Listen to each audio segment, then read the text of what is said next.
ঘোরে দিকে।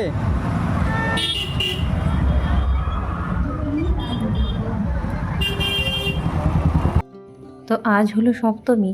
সপ্তমীতে ঠাকুর দেখার জন্য আমরা সবাই মিলেই বেরিয়ে পড়েছি। হ্যালো এভরিওয়ান, কেমন আছো তোমরা সবাই? আশা করি সবাই খুব ভালো আছো। আমার নতুন একটা ব্লগে সবাইকে স্বাগত। পুজো আসবে দেখতে দেখতে পুজো চলেও গেলো। আসবে আসবে এটাই ভালো। দেখো আজকে হয়ে গেল সপ্তমী। সপ্তমীর সন্ধ্যায় আমরা রেডি হয়ে বেরিয়ে পড়েছি।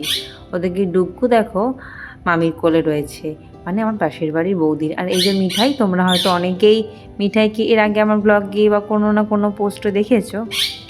ডুগ্গু ডিম্মার সঙ্গে রেডি হয়ে আগেই এসে গেছিলো আমাদের পুজো প্যান্ডেলের কাছে।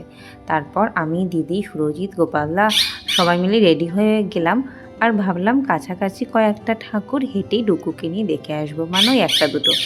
তো যাই হোক, ডুগ্গুকে কোলে নিয়ে আমরা বেরিয়ে পড়লাম ঠাকুর দেখতে। প্রথমে বাড়ির কাছাকাছি একটা ঠাকুর দেখতে চলে এসেছি। দুদিন ধরেই যাওয়া হয় ঠাকুরের সামনে দিয়ে, কারণ আর এই প্যান্ডেলটায় ঢোকা হয় না। তাই ভাবলাম আজকে আগে এই প্যান্ডেলটা দর্শন করি, ঠাকুর দর্শন করি, তারপর নয় পরের প্যান্ডেলে যাওয়া যাবে। পুজোর মধ্যে এতটাই গরম পড়েছে, আর তার মধ্যে ডুগ্গুকে নিয়ে যাওয়া, তো দুটোকে ম্যানেজ করার জন্য আমি একদম টাইট করে চুল বেঁধে ফেলেছি।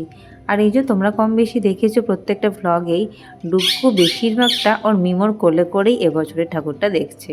তো দেখো এতটা গরম লাগছে, আমি যেন টেনে একটা চুল বেঁধে নিয়েছি। আর এই যে নেক পিসটা দেখছো, ওটা আমাকে এবছর দিয়েছে দিদির এক দাদা, মানে আমারও দাদা সম্পর্কে, কিন্তু দিদিরই পরিচিত। তো ওই দাদা আর দিদি মিলে সবাইকেই দিয়েছে, মানে দিদি, গোপালদাকে, ডুগ্গুকে, এমনকি আমাকে এই সুন্দর নেক পিসটা দিয়েছে। মিমোর কোলে একটুখানি ঘোরার পর ডুগ্গু এবার উঠে গেছে মিমির কোলে। আর একটুখানি আসতে না আসতেই আমার ডুগ্গুর হাই উঠতে শুরু করে দিয়েছে। ওই যে খুব একটা রাস্তায় এর আগে বেরোন করা হয়নি, এই জন্য খুব একটা ও এদিক ওদিক বেরালো, ঘুমিয়েই পড়ে। তারপর একটা প্যান্ডেলে আমরা একটুখানি বসেছিলাম, কারণ গোপালদা আর সুরজিৎ দাঁড়িয়ে গেছিলো একটু দোকানে। তো ওই পুজো প্যান্ডেলটা খানিকক্ষণ দেখার পর তারপর আমরা আবার এগিয়ে যাচ্ছি। আর চারিদিকে এতটা লাইট আর এত ঝলমল করছে আলো, আমাদের ডুগ্গু দেখো কেমন এদিক ওদিক লাইটের দিকে তাকিয়ে আছে। ডিম্মার সঙ্গে আর মিমির সঙ্গে ও আসছে, ও লাইট দেখছে, ও মিমি ওকে কত লাইট দেখাচ্ছে। ও তো এরকম সুন্দর চারদিকটা দেখে পুরো অবাক হয়ে হাঁ করে তাকিয়ে আছে। চলো এরপর এই পুজো প্যান্ডেলটা ঢোকা যাক।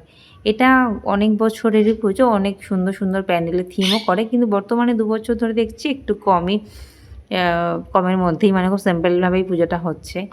আর ওদিকে ওই সুরজিৎ আর গোপালদা চলে এসছে। ওই যে বললাম ওরা আগে দোকানে দাঁড়িয়ে পড়েছিল, কারণ হচ্ছে বেশি দূর আমরা যাব না, তাই আগেই খাওয়া দাওয়ার ব্যবস্থা করে নিয়েছিল। এগরোল নিয়ে চলে এসছে।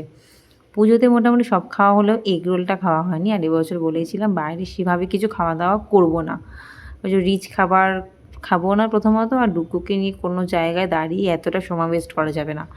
এই জন্য ওরা দুজনে আগে দাঁড়িয়ে পড়েছিল, এগরোল নিয়ে নিয়েছে, আর আমরা একটুখানি আগে আগে এসে গেছিলাম। এগরোল খেয়ে নিয়েছি সবাই মিলে। এরপর আমরা যাচ্ছি পরের ঠাকুরটা দেখতে। আর এখন তো পুজো আমাদের হেঁটেই দেখতে হবে, কারণ 12টার পর ছাড়া টোটো অ্যালাও হয় না। এই জন্য আমরা কাছাকাছিগুলোই দেখবো বলেই সামনাসামনি বেরিয়েছি। আর এখন চলে এসেছি আরও একটা ঠাকুরের কাছে। আর এখানে গত বছর বা তারও আগের বছর খুব সুন্দর প্যান্ডেল করেছিল, একবার শান্তিনিকেতন করেছিল। তো এবারে ওরকমই কিছু একটা করেছে। চলো, আর বাইরেটা দেখছিলাম কত কি বিক্রি হচ্ছে, শান্তিনিকেতনের জিনিস বিক্রি হচ্ছে। তো এখন চলে এসেছি পুজোর প্যান্ডেলে। কি সুন্দর দেখো মাটির পুতুলগুলো করেছে, খুব ভালো লাগছিলো দাঁড়িয়ে দাঁড়িয়ে দেখতে। আর সবাই এখানে দাঁড়িয়ে দাঁড়িয়ে অনেকটা ছবিও তুলছিল।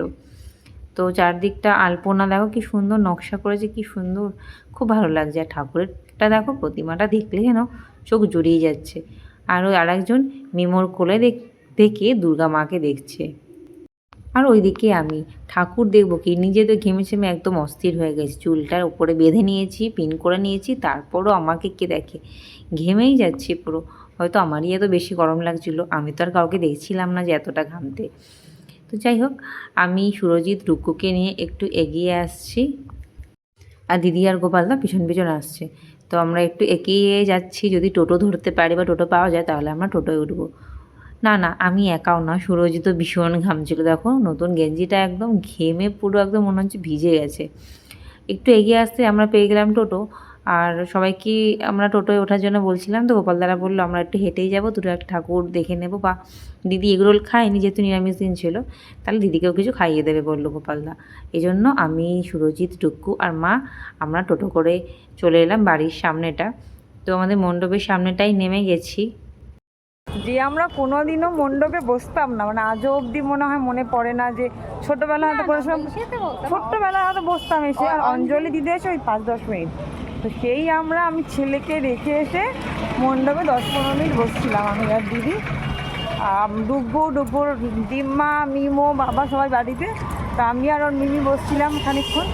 তো এখন তো 11টা বেজে গেছে, বাড়ি থেকে ফোন করছে, সেই জন্য আমরা এখন চলে যাচ্ছি বাড়ি। তো আজকে আমার খুব